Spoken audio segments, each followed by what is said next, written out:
I think one of the things that always escapes us is that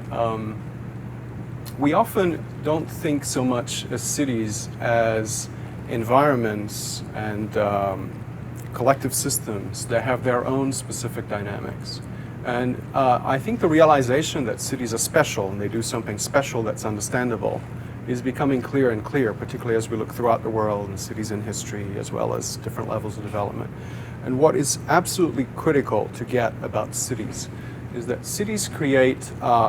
network effects. We also see those in technology in the web, but it's really in cities that have been created throughout history. This means that when you come to a city, your knowledge, your work gets multiplied and interacts with the work and knowledge of many other people. And this tends to create value that's up and above from the value of just pure effort of what capital and work without changing how we do things can create value. And that goes not only for economics, it goes for civics, it goes for other forms of innovation. So cities, in a nutshell, create this logic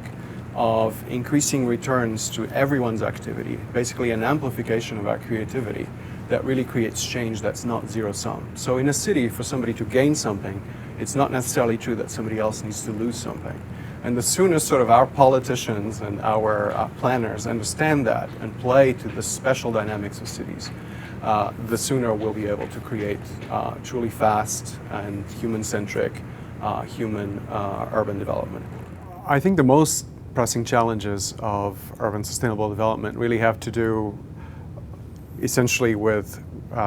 what the word says. On the one hand, you have to look for human development, so change in people's lives that is both equitable and steady,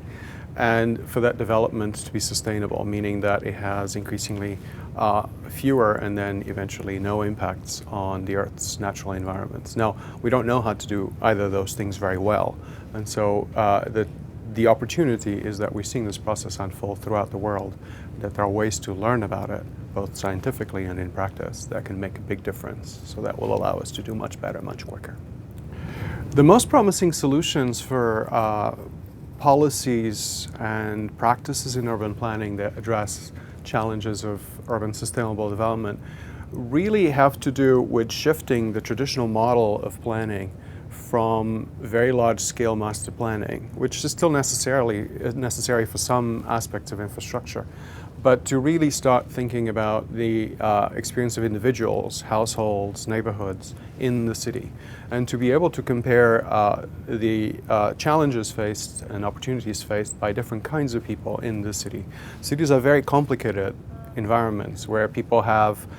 some opportunities, but also struggle to understand how to fit in a city and have a life that they may aspire to. So a lot of what needs to be done is to have policies that go across scales and that allow people to understand their city, to gain agency that speaks to their own personal goals and advantage, and that somehow are able to bring that together around neighborhood development and urban development that's both in a private realm and in a civic realm. So we're just learning how to do this by creating new information structures, new data, new technology, and new forms of both knowledge and planning that allow us to integrate information across scales and create solutions that are dynamic to the nature of cities. The most promising approaches that we see that speak to people-centric approaches are not necessarily about individual cities, but rather about individual organizations or places. But almost any city has both examples of people starting to organize in communities, of acquiring data, of working with their city governments to understand the nature of problems and systematic solutions. And at the same time, almost in the same cities, you see still models in which we are dealing with urban planning in ways that may or may not be responsive to the experience of people in cities and its promise. So I think a lot of innovations coming actually from developing cities, traditionally in Latin America, both in Brazil and Colombia, and a few other places that have been very promising approaches, but also increasingly we see some of this also in India and in Africa, which of course are places of tremendous need. These are very noisy cities with all kinds of attempts at creating change, but I think if you look at particular examples, there's a lot of promise. Now, the big challenge is to create promise and practices that are quite local into development that works for entire cities and then entire nations. The Know Your City campaign and the work of Slum Dwellers International really has deep roots to the beginning of their organization, going back to the 70s and 80s. And the idea, I think, came out of practice, just experimenting with what, from a point of view of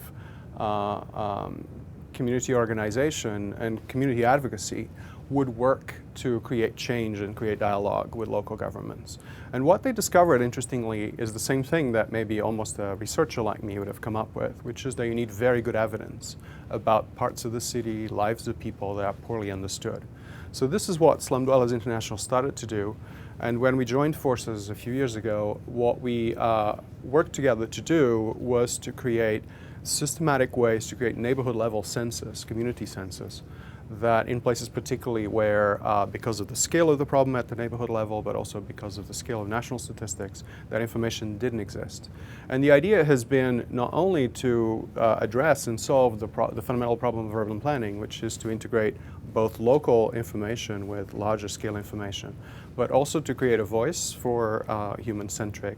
planning and policy, in the sense that you should be solving the problems of individual people, and then create the mechanism to aggregate that information on larger scale so that they make sense to people in governments or people in research or international organizations. The promise of this kind of research, the most important thing is that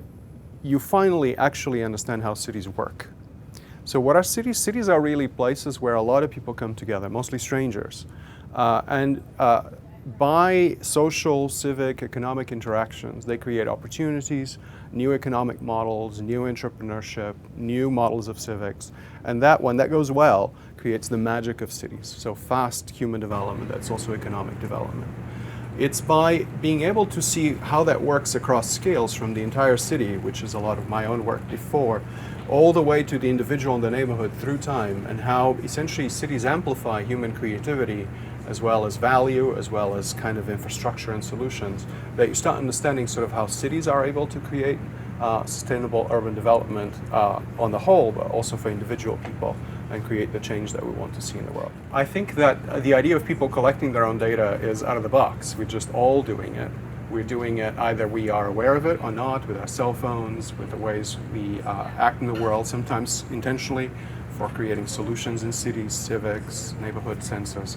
But I think that what we're still missing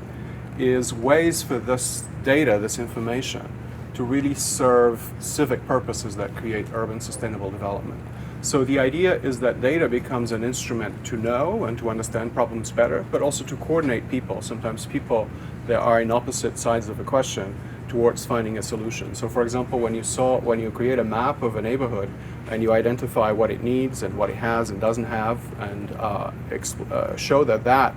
illustrates physically in ways that are verifiable the problems of people who live there, you create a template for a solution by transforming that map, by creating services or addressing issues. So this is kind of what's starting to happen throughout the world, and it still requires a lot of research that's both basic and applied, and a lot of stakeholders to come together around this information. But this idea that information's everywhere and it's actionable and it can be used to bring people together is, I think, one of the great promises of how we both understand and create sustainable change in cities. What you see today across the world is that people are doing very local work that's on the ground, mapping, the situation of each neighborhood, almost each individual and household. And at the same time, you have people trying to understand the nature of cities, including, millions of people, or tens of millions increasingly, and sets of cities and entire nations. The point, I think, is that this is the first time where we have good information at all these scales, that we can understand the experience of living in a city by a person, but in ways that other people can sort of see and observe and see data for, but also see how that aggregates to create sort of the magic of cities, where cities amplify essentially divisions of knowledge and labor that create economic value, that create new models for civics, and as well as new innovations. And so the role of these partnerships that basically both work very locally and then try to aggregate that data to create both knowledge and solutions is essentially to understand across scales the the true nature of how cities work, and then to use the dynamics of these processes to create, to help create policy and planning that work better for people. I sometimes sum that up in terms of an expression that I like, which is act locally but learn globally. So every day we act, right, in our daily lives, almost parochially in everything we do. But the trick is to start using those actions of everybody to start to learn how to improve cities and how to make our lives better. And for doing that, you now have to create sort of the evidence, but also the analytical framework that allows you to understand and act better.